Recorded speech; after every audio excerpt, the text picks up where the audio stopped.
오늘 우리에게 주신 하나님 말씀은 창세기 4장 1절에서 5절까지 말씀입니다. 저희는 금요일마다 창세기를 함께 살펴보고 있습니다. 4장으로 넘어가니 아담과 하와가 아들들을 낳았다라는 내용이 나옵니다. 1절 아담이 그 아내 하와와 동침하매 하와가 잉태하여 가인을 낳고 이르되 내가 여호와로 말미암아 득남하였다 하니라. 자, 하와가 이제 드디어 아들을 낳습니다. 가인입니다. 그리고 하나님께 말합니다. 내가 여호와로 말미암아 득남하였다. 자, 이것은 하나님께 말하고 있는 겁니다. 하나님, 제가 아들을 낳았습니다. 아들을 낳았다는 것을 왜 이야기하고 있을까요? 기뻐서요? 뭐 그럴 수도 있겠지만 앞에 우리 3장의 내용과 좀 연결을 시키자면 여자의 후손이 이제 뱀의 머리를 상하게 할 것이다. 그렇게 이제 말을 했지 않습니까? 그래서 이제 그의 후손이 생긴 거잖아요. 자신의 후손이 생겼기 때문에 이 아들이 바로 그 하나님이 말씀하신 그 여자의 후손이 아닐까 하는 기대감을 가지고 하나님께 말씀을 드렸던 것 같습니다. 자, 첫 번째 아들이 가인이었고 두 번째는 이제 아벨입니다. 2절 그가 또 가인의 아우 아벨을 낳았는데 아벨은 양치는 자였고 가인은 농사하는 자였더라. 자, 첫 번째 아들은 농사하는 사람이었고 두 번째 아들 아벨은 양을 치는 사람이었습니다. 자, 이 둘이 하나님께 제사를 드리는 내용이 3절과 4절, 5절에 나옵니다. 3절 세월이 지난 후에 가인은 땅의 소산으로 제물을 삼아 여호와께 드렸고 아벨은 자기도 양의 첫 새끼와 그 기름으로 드렸더니, 자, 이들에 대한 기록이 하나님께 드리는 제사부터 시작됩니다. 자, 이것으로 보아 아담과 하와가 자녀에게, 두 아들에게 신앙교육을 시키려고 나름 노력했음을 이제 우리가 알 수 있죠. 그 전까지는 아마 이 두 아들들이 장성하기 전까지는 부모와 함께 제사를 드렸겠죠. 그런데 이제 그들이 장성한 후에, 세월이 지났다는 얘기는 장성한 후에라는 말이겠죠. 장성한 후에 그들 스스로 이제 제사를 드리게 되었습니다. 그래서 두 아들이 나란히 자신들이 키운 곡식과 양으로 하나님께 제사를 드리는 모습을 본 아담과 하와는 아마도 마음이 뿌듯했을 것입니다. 자, 아담과 하와가 두 아들에게 이 신앙교육을 시키려고 노력한 이유는 무엇일까요? 아까 말씀드린 그거죠. 그 저주를 빨리 풀고 싶었던 것으로 이제 예측이 됩니다. 자, 그런데 생각지 못한 일이 벌어졌습니다. 하나님께서는 아벨의 제사는 받으셨는데 가인의 제사는 받지 않으셨습니다. 자, 4절 중간부터 보면 여호와께서 아벨과 그의 제물은 받으셨으나 5절 가인과 그의 제물은 받지 아니하신지라. 자, 여기서 우리는 두 가지 질문을 던지게 됩니다. 첫 번째 질문은 하나님께서 제사를 받고 안 받고를 어떻게 알았을까라는 것이 첫 번째 질문입니다. 그리고 두 번째는 왜 아벨의 제사는 받으시고 가인의 제사는 받지 않으셨는가? 이것이 두 번째 질문이죠. 자, 첫 번째 질문에 대한 답을 한번 생각해 볼까요? 하나님께서 제사를 받으시고 안 받으시고를 어떻게 알았을까요? 여러분은 아십니까? 우리는 모르죠. 하지만 이들은 알았다라고 성경은 말을 하고 있어요. 그것은 뭐냐면 뭔가 그들의 눈에 보이는 어떤 것들이 있었다라는 것을 우리가 이제 예측할 수 있겠죠. 구약에 보면 종종 하나님께서 받으시는 제사에 하늘에서 불이 내려와서 그 제단을 태웁니다. 아마도 그것이 아닐까 싶어요. 그래서 하늘에서 불이 내려와서 아벨의 제물을 태웠지만 가인의 제물에는 하나님의 불이 임하지 않은 것이 아닐까, 그렇게 생각을 해봅니다. 두 번째 질문은 이거죠. 왜 하나님은 가인의 이 제사를 거부하셨는가? 그리고 아벨의 제사는 왜 받으셨는가? 이것에 대한 답은 3절과 4절에 나와 있습니다. 자, 먼저 4절을 보면 아벨은 자기도 양의 첫 새끼와 그 기름으로 드렸더니 여호와께서 아벨과 그 제물을 연락하셨다. 아벨은 양의 첫 새끼들을 하나님께 드렸습니다. 첫 새끼라고 나오는데 첫 새끼들이 맞아요. 예, 복수기 때문에. 여기서 첫 새끼들이라는 의미는 단순히 첫 번째 태어난 새끼들을 말하는 것이 아니라 히브리어의 구체적인 의미는 뭐냐면 가장 좋은 것입니다. 가장 좋은 것. 그래서 첫 번째라는 의미가 들어가면 가장 좋은 것, 최고라는 의미도 포함되어 있습니다. 그리고 그 기름으로 드렸다고 하는데 이것은 이렇게 번역을 해야죠. 기름진 것으로 드렸다. 그래서 정리하면 아벨은 자신의 양떼가 많이 있는데 그 양떼들 중에서 기름지고 가장 좋은 것으로 하나님께 드렸다라고 이제 그렇게 이제 이해를 하시면 좋겠습니다. 즉 하나님께 제일 좋은 걸로 신경 써서 드린 겁니다. 반면에 아벨은 그렇지 않았다는 거죠. 아벨은 그냥 땅의 소산으로 하나님께 드렸다 이렇게 말을 하고 있어요. 땅의 소산으로. 자, 가인은 농부였기 때문에 그럼 무엇을 드려야 됐을까요? 예, 첫 열매를 드렸어야죠. 첫 열매, 첫 소산. 아까도 말씀드렸다시피 이 처음으로 익은 것, 동물도 마찬가지고 식물도 마찬가지고 첫 번째라는 것은 그런 의미를 담고 있기 때문에 그래요. 그래서 가인은 첫 열매를 하나님께 드렸어야 했는데 가인은 그렇지 않았어요. 그냥 땅의 소산으로 드렸어요. 즉 아무거나 드렸다는 겁니다. 그냥 많은 곡식들 중에서 하나 드렸다는 거죠. 여기서 가인과 아벨의 차이가 이제 나오게 되는 것입니다. 가인은 하나님께 예배를 드렸지만 그냥 드린 거고, 아벨은 하나님께 예배를 드릴 때 정성을 다해 준비해서 하나님께 드렸다는 것입니다. 여러분, 어떤 제물, 동물을 드리느냐 식물을 드리느냐 이것은 중요하지 않아요. 하나님은 둘 다 기뻐하십니다. 진짜 중요한 것은 뭐냐면 그 예물, 그 제물을 드리는 예배자의 마음입니다.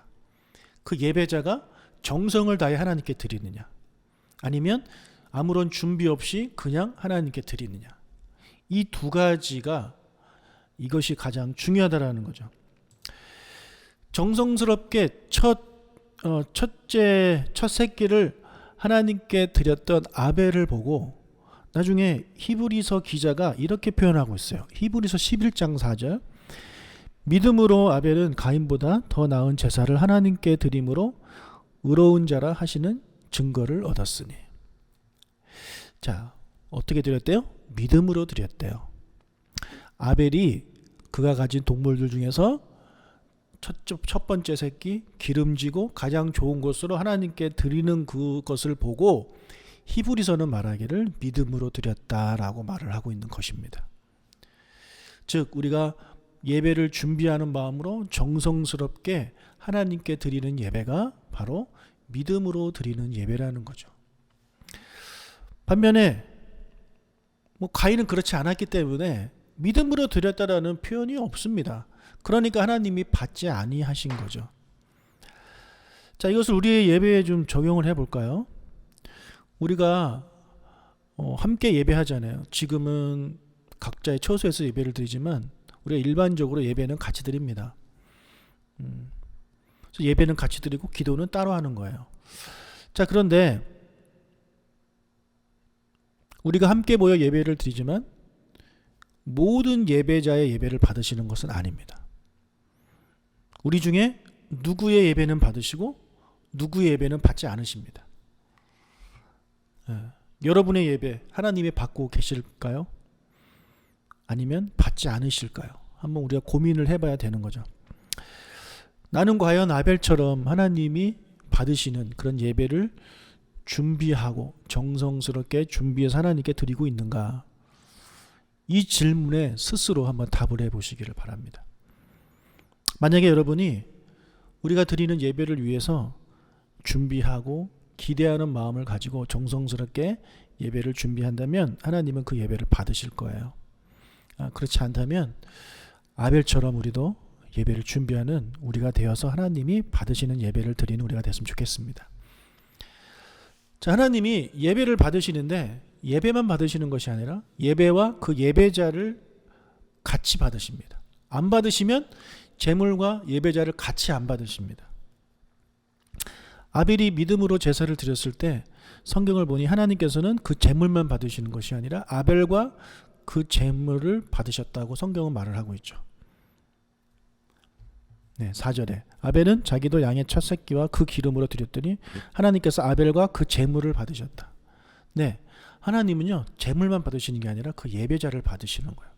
반대도 마찬가지입니다. 5절에 보면 하나님은 가인과 그 제물을 받지 않으셨다라고 말을 하고 있어요. 여러분, 우리가 드리는 제물은요 다름 아닌 바로 나 자신입니다. 나 자신이에요. 원래 내가 죽어야 되는데 내가 죽을 수는 없으니까 대신 제물을 바치는 겁니다. 그래서 이 제물을 받지 않으셨다는 얘기는 곧 나를 받지 않으신다는 얘기예요.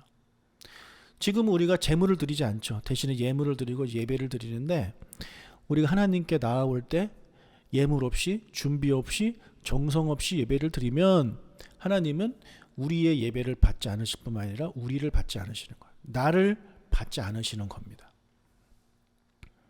따라서 우리는 하나님이 받으시는 예배를 드리기 위해서 정말 준비를 많이 해야 됩니다. 어떻게 준비를 해야 될까요?